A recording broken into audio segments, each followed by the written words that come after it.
Hello everyone, CJ Fox, and I am back again with another video review. And yeah, that sounds weird. Okay. Now I'm taking a look at the recent, well, technically last year, the Voyager class, the last night, Megatron, and this figure it's splendid. Very, very splendid. I love how everything is molded and painted with the mustard yellow and the gray. It just works very, very well for this shape or mold or whatever. But overall, I loved it. But the one thing that I probably have a problem with this is that on his mouth it is all painted yellow instead of his teeth because they got his chin. But the overall head sculpt is actually very, very, overall the entire figure is mostly pretty screen accurate. And I just love the night theme that, that the last night used, along with Optimus Prime, which I do have that on my channel and I actually custom painted that. However, Megatron here, I will spare him from custom painting, as really he doesn't really need much. He's already pretty much perfect to me. And as for weapons, he does have this sword, but on mine the handle broke. But before the handle broke, this sword is really, really nice. It still is, and I love that metallic shine that it has to it.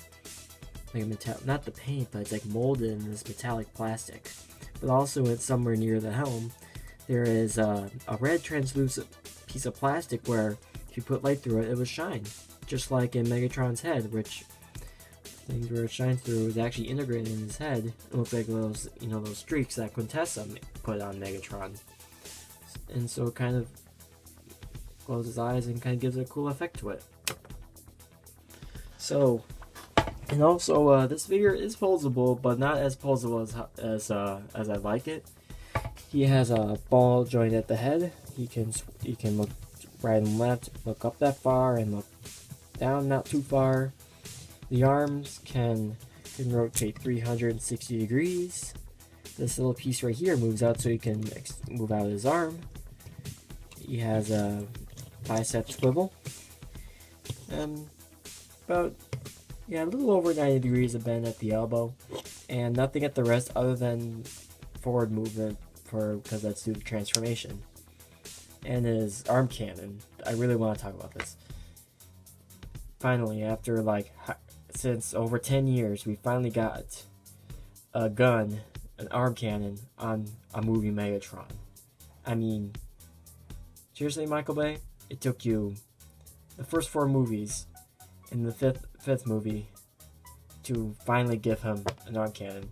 Though it's not as big as the previous cannons, but overall, I just love how it looks with the little mustard yellow right there to make things pop.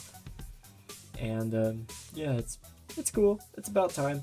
And I'm actually able to, with the articulation right there, I am actually able to make him pose with his arm cannon. Jeez, I have to really push him back. So yeah. Other articulation is that he has nothing at the waist due to the way he transforms, but these flaps move up so he can give a pretty good kick. He can move back, not too far. It's limited by this mustard yellow thing that appears in vehicle mode. He has thigh rotation at the upper thigh, and about 90 degrees at the knee. And at the feet, there is this extra joint, which is a transformation joint, so you can get a little bit more pulsability out of it. And there is a foot pivot, which goes all the way due to transformation, but it's really nice that it has that.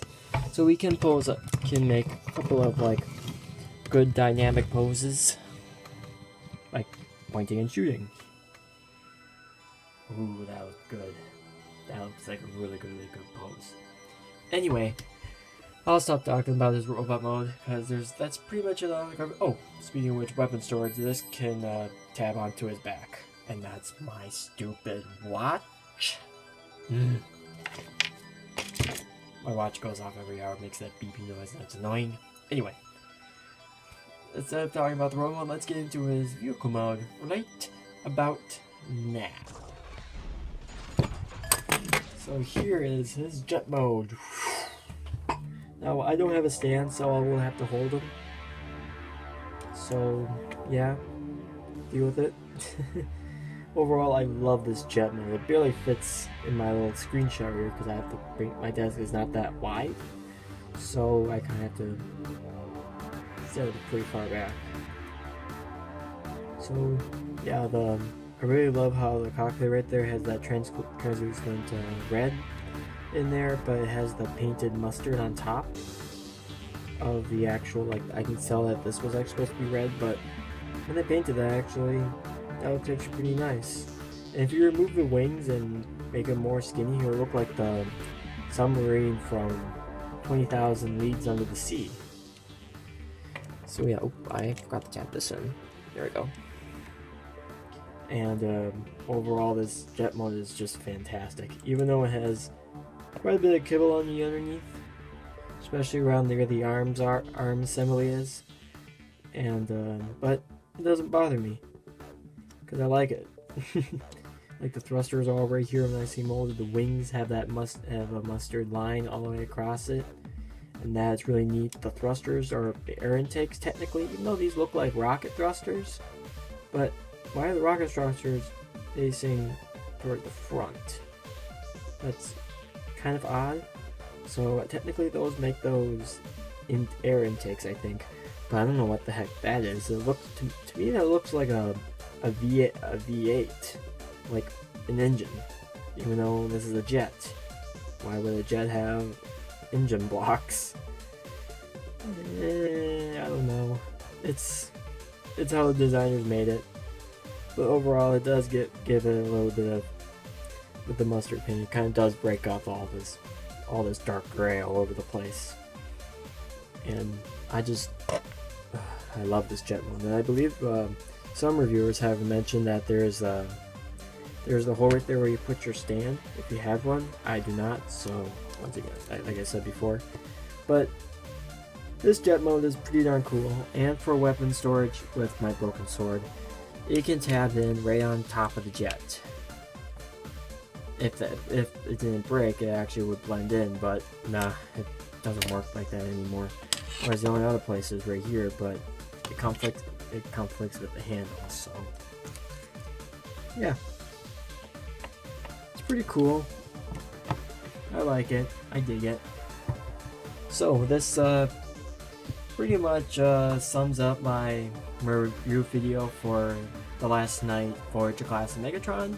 This has been CJ. Y'all have a nice day.